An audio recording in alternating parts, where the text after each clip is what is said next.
नमस्कार, मी प्रियांका पाटील। आपण पाहत आहात राष्ट्रीय लोकराज्य न्यूज, निर्भीड बातम्यांचे व्यासपीठ। आज आपण दिवसभरामध्ये घडणाऱ्या घडामोडींवर नजर टाकूया।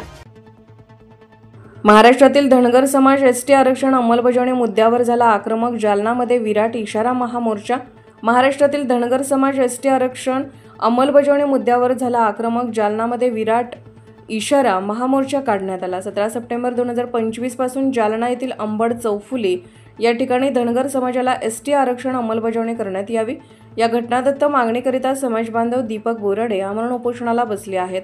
रोजच समाज बांधव जालना येथील अंबड चौफुली येथे येऊन दीपक बोराडे यांना पाठिंबा देत आहेत, पण आजचा विराट इशारा महामोर्चा इतिहासात नोंद घ्यावी असा झाला। जिकडे तिकडे पिवळे झेंडे, घोषणा, नृत्य पाहून धनगर समाज एसटी आरक्षण अंमलबजावणी मुद्द्यावर आक्रमक झाल्याचे जाणवत होते। प्रत्येक समाज बांधवाला एसटी आरक्षण अंमलबजावणी व्हावी हे मनापासून वाटत होते। यावेळी समाज बांधव रस्त्यावर उतरून दीपक बोराडे यांच्या पाठिंब्यावर मोठमोठ्याने घोषणा देत होते। हमारा नेता कैसा हो, दीपक बोराडे जैसा हो, दीपक बोराडे आगे बढ़ो, हम तुम्हारे साथ है। या विराट महामोर्चात शालेय मुले मुली महिला यांचा मोठ्या प्रमाणात सहभाग होता।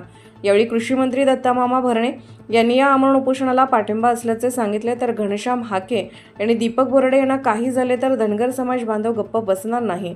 महाराष्ट्र राज्यातील कानाकोपऱ्यातून धनगर समाज बांधव दीपक बोराडे यांना पाठिंबा देण्यासाठी उपस्थित झाले होते।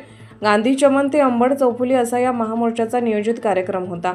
धनगर समाज बांधवांचा उत्साह, जोश, जल्लोष प्रत्येक ठिकाणी दिसून येत होता। या महामोर्चामुळे मात्र जालना शहरात वाहतूक कोंडी निर्माण झाली होती। पोलीस अधिकारी व पोलीस यांना वाहतूक कोंडी सोडवताना नाकी नऊ येत होते। मोर्चा नियोजित जागेवर पोहोचला तरी जालनाच्या चारही दिशांनी धनगर समाज बांधव आपल्या वाहनातून पिवळे झेंडे घेऊन घोषणा देत येताना दिसत होते।